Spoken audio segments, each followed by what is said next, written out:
Hi folks, I am making my granola oat and fruity cookies.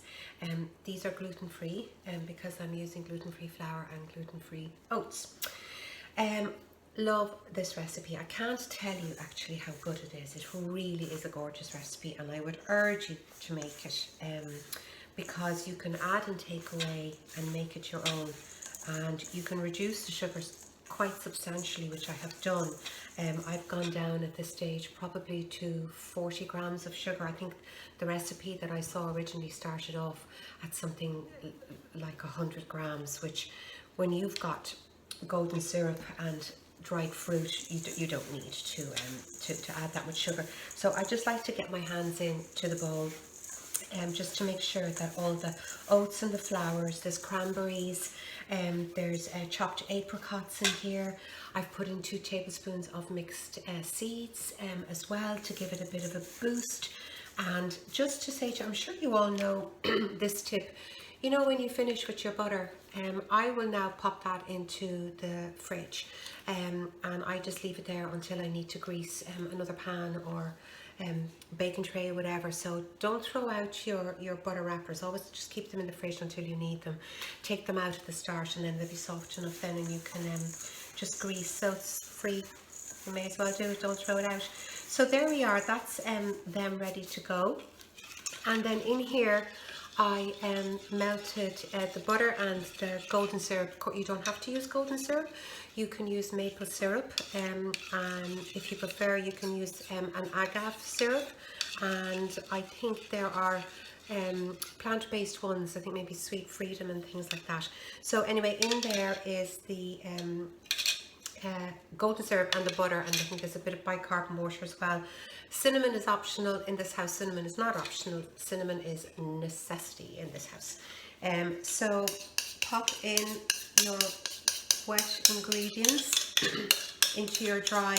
And by the way, if you're melting these in the microwave as I did, just know that when you're melting in the microwave in short bursts, you don't have to keep doing it until everything is completely dissolved and melted. Do it in short bursts until you've got little bits. You can still see little bits, whether it's chocolate or butter or whatever it is.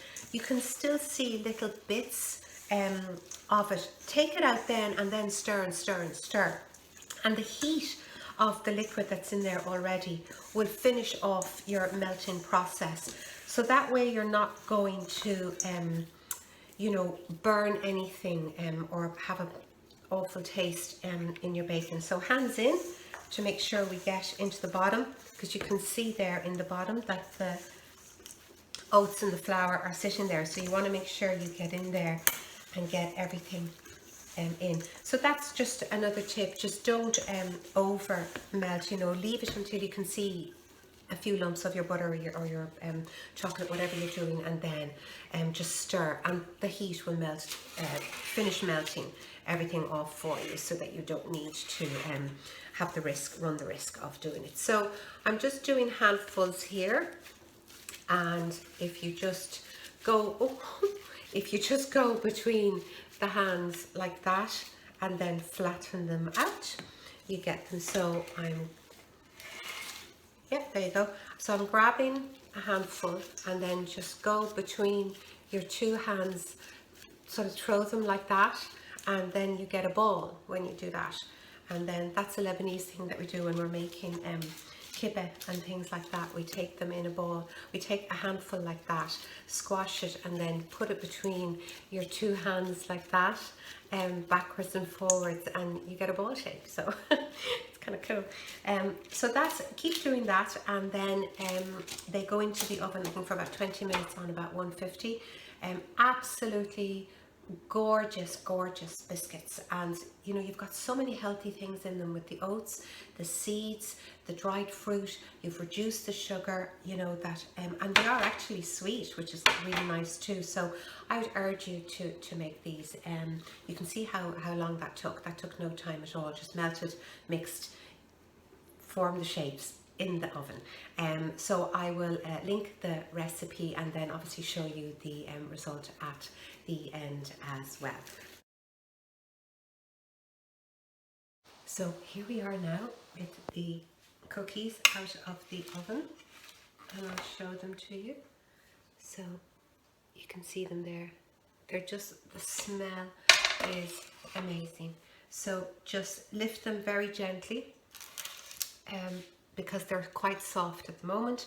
Lift them very gently onto a cooling rack, and then, so that's, they're just onto there, and leave them there then for about 10 minutes, and they'll sort of harden up, but not crunchy, but they'll just harden so that you can lift them easily and they won't break. And that is the cookie recipe. So 20 minutes in the oven, that was it. They are so full of goodness, so absolutely delicious. So please make them. I think you'll absolutely love them, and you can add in and take away what you want. You know, replace the cranberries with raisins or sultanas. If you don't want apricots, put cherries. Lots and lots of things. Just watch what you're putting in about the water content on anything and the sugar content. So the more sugary things you add in, the less caster sugar to add into the main recipe. So mine has gone down, I think today I put in about 35 grams of sugar, and I would definitely try and keep on the low side.